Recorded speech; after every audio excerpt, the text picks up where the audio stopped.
Convolution reverb is one of the secret weapons of sound design. It's typically used to create reverb effects by capturing the way a sound responds to its environment. Impulse responses are signals captured from an acoustic space. To accurately capture an impulse response, you would use a sine tone generator, a speaker, and some calibrated microphones. Or you can just use the simple transient method. When you realize that any sound could be used as an impulse response, the possibilities are limitless. Today, we're going to be experimenting with some unconventional recordings to get some interesting results.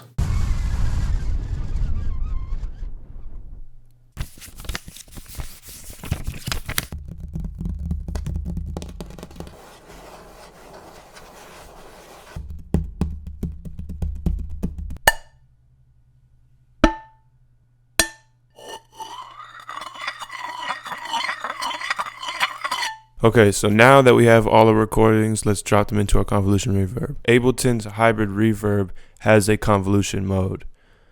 And to just use the convolution reverb itself, you're going to want to scroll down here to this drop-down menu and just press convolution. It'll turn off the algorithmic reverb, and you'll just be able to hear the effects of convolution reverb.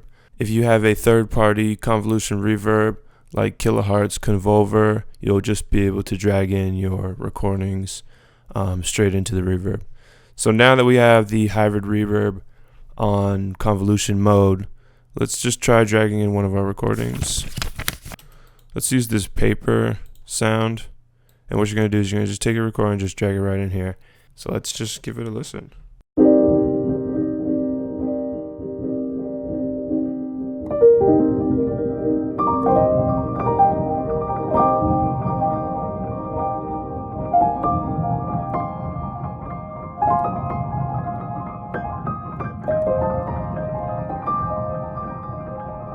So already we're getting some interesting sounds. And again, this is just coming from the paper sound. I like this. It sounds almost like a mixture of delay or like some sort of granular delay.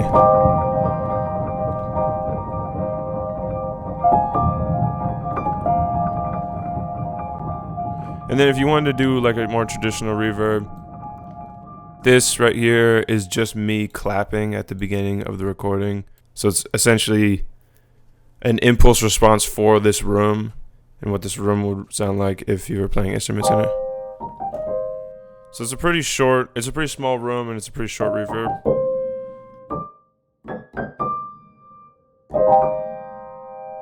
Let's just hear 100% of the paper real quick too.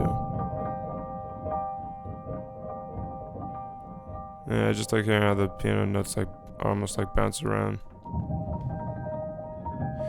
Let's hear some more.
Now let's break this down. Just a little demo track I made using all the different convolution recordings and just other noises in general.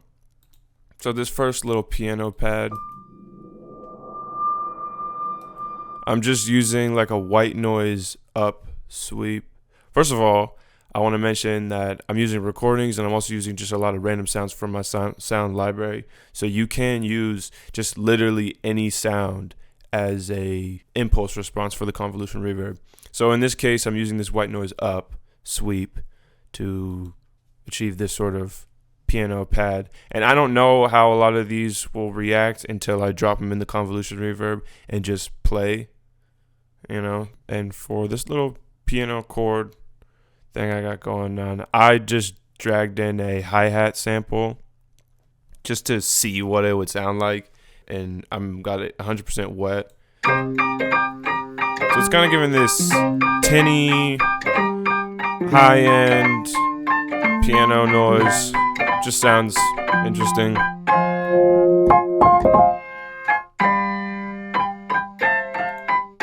And then for the drums, I'm using that pot noise when I was banging that pot with the rock, and I reversed that sound and just dropped in a short little hit.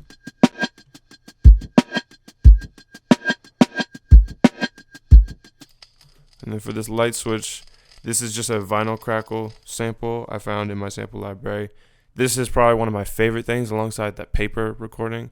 The vinyl crackle and the paper make for a very interesting granular delay kind of reverby sound for short little hits, especially like this. This is just a light switch.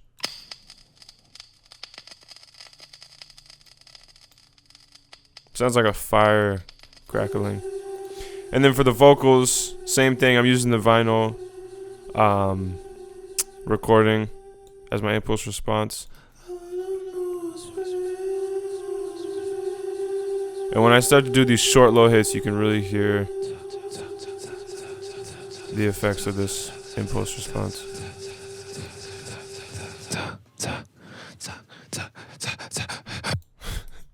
So there's a lot you can do with convolution reverb. Experiment, try new things out. Just throw any sounds in your library. You don't even have to record anything, but there's a lot you can do, so go out there and experiment. Peace.